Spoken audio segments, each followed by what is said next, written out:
Welcome to the Better You Leadership Podcast. I am your host, Angela M. Odom. This is your space to grow your skills and leadership capacity.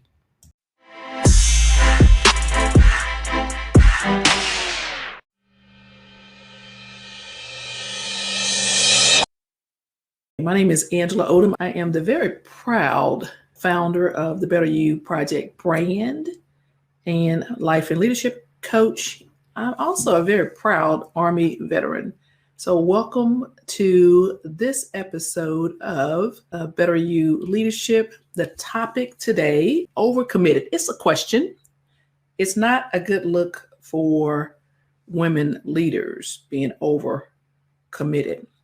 We are focusing on giving you a little relief, right? Letting you know it's okay to say no, like a complete no to some of these things. First, before we even get started, let's just really would love to know where you are listening and watching from this Better You Leadership episode. Where are you listening from? Carrie, okay. Now, Carrie, this is March. So tell me, please, that the weather is a little bit more bearable in Minnesota. What's the temperature there, Carrie? What's the temperature in Minnesota? What's the temperature? Just let us know so that I'm sleeveless in Georgia, and so just wondering how you're doing. And so we have what an opportunity today just to go through some topics. So here with the Better You Project, we establish boundaries and we guard our times. Those are two critical skills that women leaders honor. And I am, thinking of a quote by Les Brown. It says, honor your commitments with integrity. Two of the principles that we won't really talk about, but we will really discuss. We will focus on really. Let's respond with a full body yes or a complete no. That's when someone is requesting your time, resources, effort, and your money. You can either respond with a no. You want to be kind about it. You don't want to be all nasty with it. Or the full body yes, which is the one when from the top of your head to the bottom of your feet. You can feel that. Okay, yes, I'm certain that I can commit to giving you my money, my effort, my time, my resources, and especially my energy. That's number one. And then the other one is to show up first for yourself. And then you want to serve others from the overflow. And hold up. So Carrie says, oh, it's 50. Snow on the ground and lake still frozen over. I bet that's pretty. And then, okay, Sam, you're in Clinton, Mississippi, and it's 58 degrees. And good morning from Kentucky, Mo. Okay, welcome, everyone. Welcome. And so we're here, and let's get started with talking about overcommitting, right? Being an overcommitter, being someone who is consistently bombarded with things, stuff, people who are taking up our time. And overcommitted, it gives the inclination or the feeling or the thought that that's not necessarily what we want. That's not necessarily where we want to be. And then sometimes we're like, oh, I thrive on this. I like these last minute projects. Bring them. I perform at my best when I'm overwhelmed, when I got to do it the last minute. Okay, like what? It's 365 days in a year. So you're saying every day of the year you want that? Or you're saying like sometimes it just happens and let me make it happen. So I want to help you readjust your mindset around overcommitting, because it happens to the best of us, right? We're social beings, and really we want to be included in activities and events and conversations. People talking, we want to be included. And most of the time, we want people to trust us, and we want to be seen as someone who can be counted on to accomplish a task. Oh yeah, get that to Sam. No, Kara can handle that. No, Mo wants this. This is what she wants. She needs to make it happen for her big goal. And so you want people to count on you.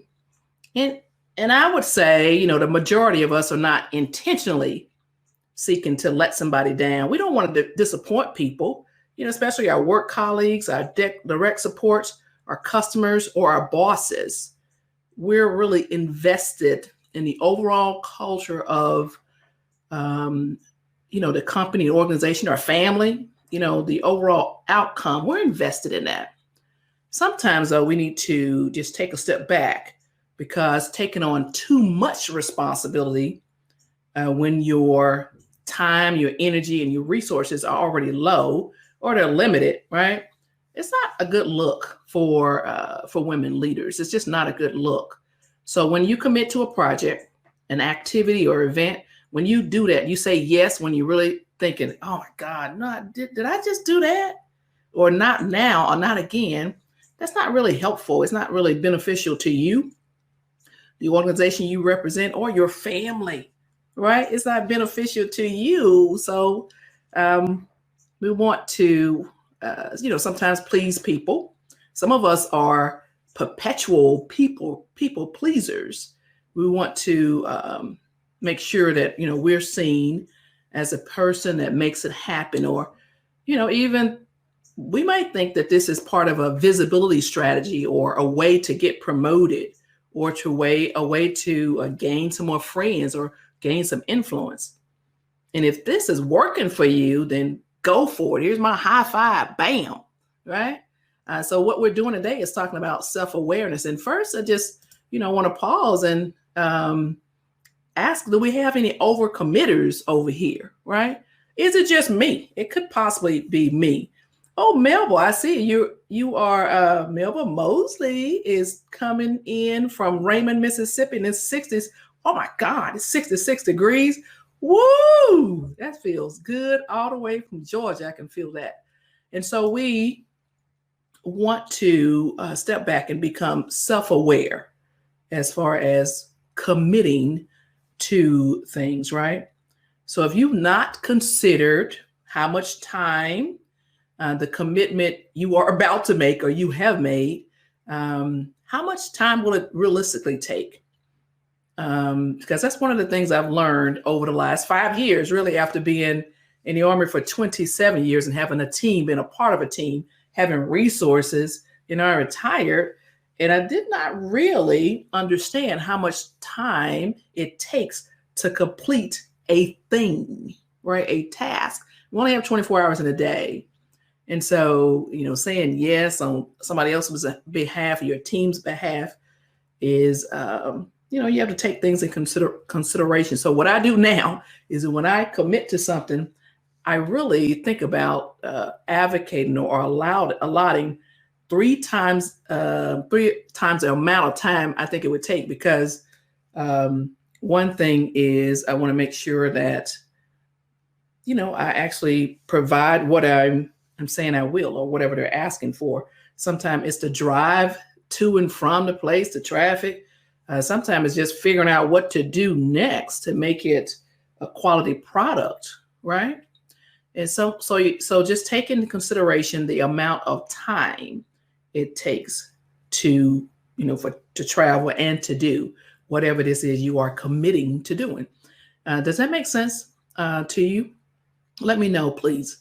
So overcommitters, really, it's kind of dangerous, or not dangerous, like perilous. We create perilous situations, even when we have good intentions, right? We got good intentions, but still, now we all stressed out, right? Hollering at the folks in the house. Y'all be quiet, I'm trying to work, all that kind of foolishness, or some other unintended consequences. So most likely, the mindset around committing to something is it's virtuous, right? We're attempting to do the right thing, committing to a movement or a project or an idea, or committing to another person in a relationship. This is reasonable, and it is expected when you want to succeed, right? And so what I ask you to consider, we're self-reflecting. This is becoming aware that when you overcommit, Oh, listen, come on in. Come on in a little closer. So I want you to hear this. Stop all the distractions because I need you to understand this as far as self-awareness. Sometimes when we are overcommitting, it's a way to distract, right? It's a way to distract from situations or circumstances that really need your attention to grow your leadership capacity. Sometimes you are taking on a whole bunch of things that are not aligned with your goals, your values, because you are distracting. You could be scared or afraid or like, I don't know about that. Let me do the easy stuff. All right. Let me hang out with people that like me as opposed to going in a space where people don't know you and you, focusing on what you need to do to grow your leadership capacity or your business. Right. And so just consider that. And overcommitting could also reveal a level of neediness. I need you to hear me on this. It could reveal the fact that you are needy. And there's nothing wrong or right of being needy. You just need to know how that's impacting you and yours, right? It could also reveal or reflect a lack of focus, or worse, a cowardly inability to say no. Woo! Did I step on any toes? Hold up. Did I step on any toes? Okay, Carrie, what'd you say, Carrie? You said recognizing how long things take and how many steps. Yes. And so as far as being reflective and becoming more self-aware of why we, like me and you, all of us, overcommit, you take in consideration that you might be using some of these things as distractions, right? Oh, by the way, we just might want to be liked. That could be another thing. So just think about that as far as self-awareness and where you are in this moment, as far as all the things that are on your plate, your proverbial plate. So this past weekend, I got my eyebrows shaped, right? Woo, got my eyebrows shaped because they were like straying all over the place, right? And I treated myself to a Heath Bar milkshake.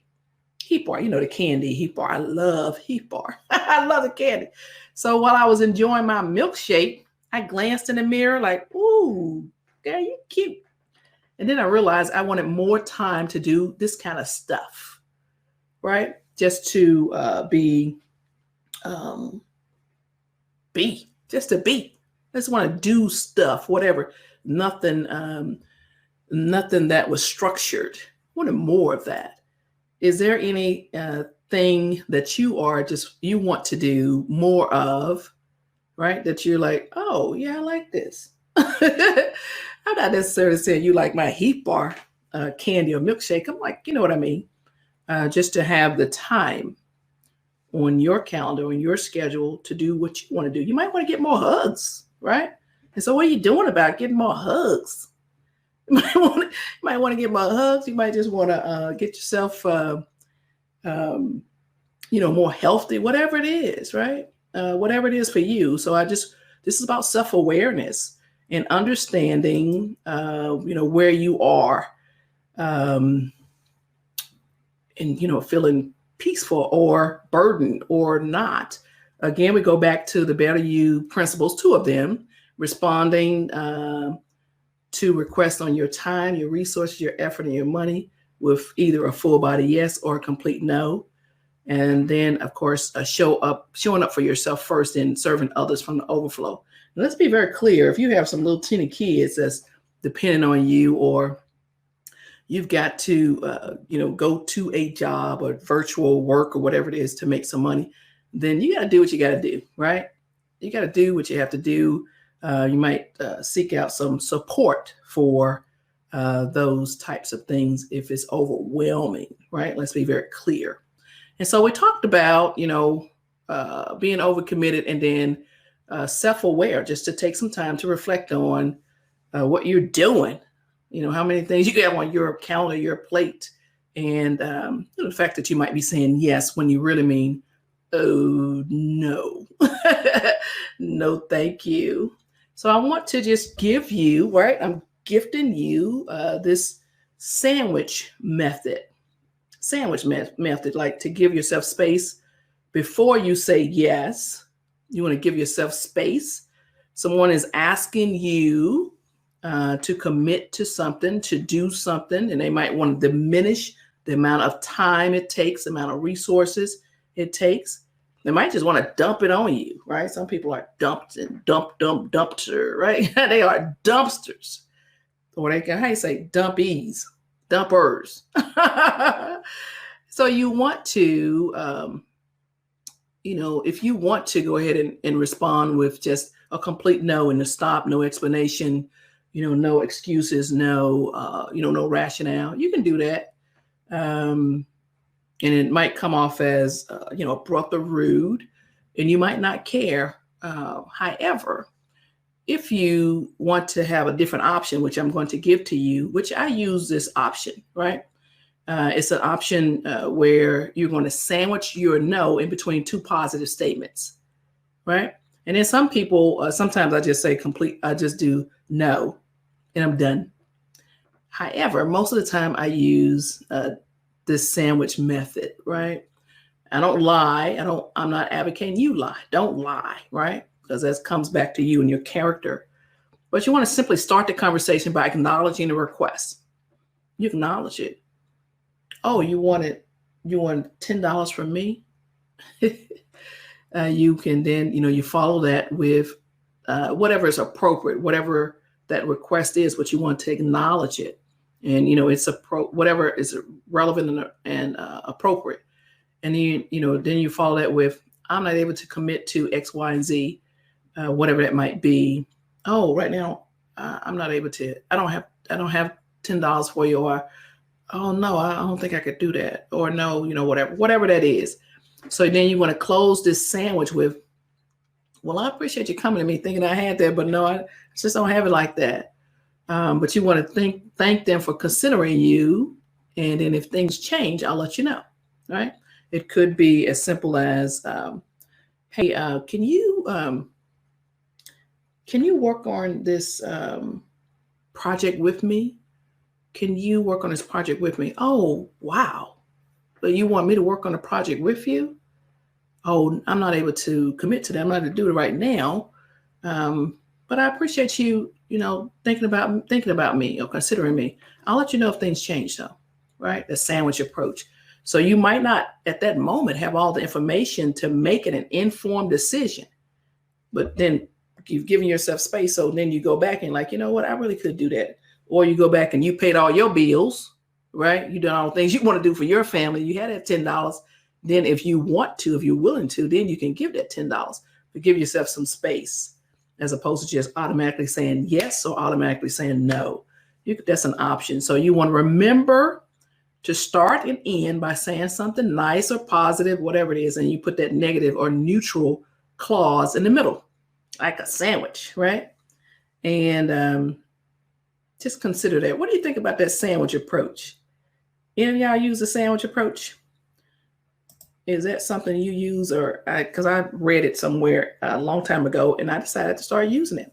So bottom line is by being aware of over-promising, overextending, overestimating, and overdoing, we can really decide to make different choices. And the choices, these choices automatically, or we would want them anyway, to reflect our values, our desires, and our goals. So I have a challenge for you. I want you to give you a Better You commitment challenge, right? Asking you to take a Better You commitment challenge. So you challenge yourself to reflect upon, and then you want to document the number of activities, events, and funds you've committed your time, resources, and effort, your energy to unintentionally, right? You want to, be sure to include like all aspects of your life. We're talking about home, family, work, church, associations, social. So we're just looking at, how much time we're putting on things we've committed to doing. And it could be structured. It could be work related or not. There could be things that you're going to be paid for, like with money or not. So over the next 7 days, just document all the commitments on a calendar, whether it's shared or not. Now, don't get all sidetracked by the type of calendar. Like, what kind of calendar should I use? Should I do it online? Should I use my phone? Should I use this? I use Gmail, Google, and it's shared across all my different devices. And I also write my stuff down, right? I do the combination. So you do whatever works for you, but don't get caught up in it. So you choose what you want to do, pull out the paper or use the devices. And so that's 7 days. And then on the 8th day, review your commitments. And then you decide if they are aligned with your goals, your desires, your needs, right? If not, you want to circle back with integrity, and then you want to move forward with integrity. You decide what you want to do. You decide how you're going to proceed, but at least you would have awareness. So over the next 7 days and beyond, you're able to consciously, intentionally say yes or no. You can use that sandwich method, right? Give yourself some space before you automatically sign up for something new, right? And so I was reading an article by Dr. Carol Williams Nicholson.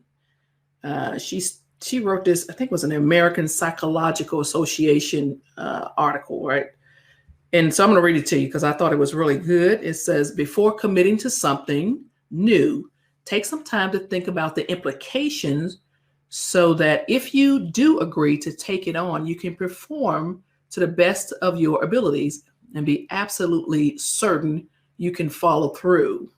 The first few times you have to turn down an exciting opportunity may feel awkward or unsettling, but it's much better for you and your reputation to do a few things exceedingly well than a lot of things in a mediocre way. Ooh, I love it. So I'm rooting for you. I am definitely rooting for you.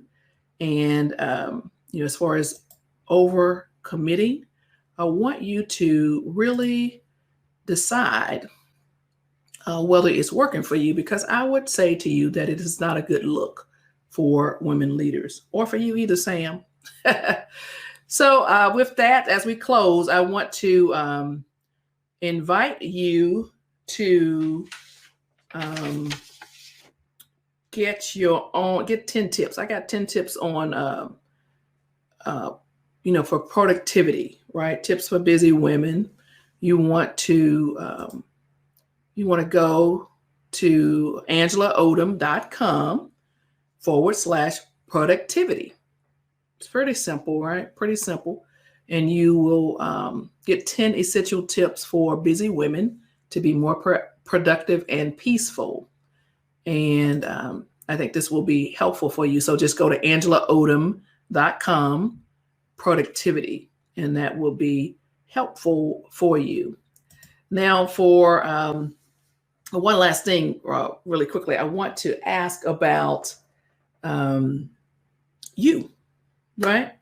And I want to know from you whether or not you have recognized yourself as someone who is overcommitted or not. So yes or no, yes or no, yes or no, yes or no, yes or no, yes or no. And so if you're watching this on a replay or you're listening on the Better You Leadership podcast, then yes, let us know, yes or no, if you are overcommitted. And then the other part of that would be to do something about it, right? If the answer is yes. So with that said, my name is Angela Odom, and I am a life and leadership coach, founder of the Better You Project brand, and I am a very proud Army veteran. And I'd like to close this episode by making sure you know that I am, I'm always rooting for you, right? I'm always rooting for you. You all take care and have an amazing day. Mo, I see you. Yes. Y'all take care. This episode is sponsored by the Odom General Store, where you can find merchandise that inspire you to lead. Visit odomgeneralstore.com, Odom General Store.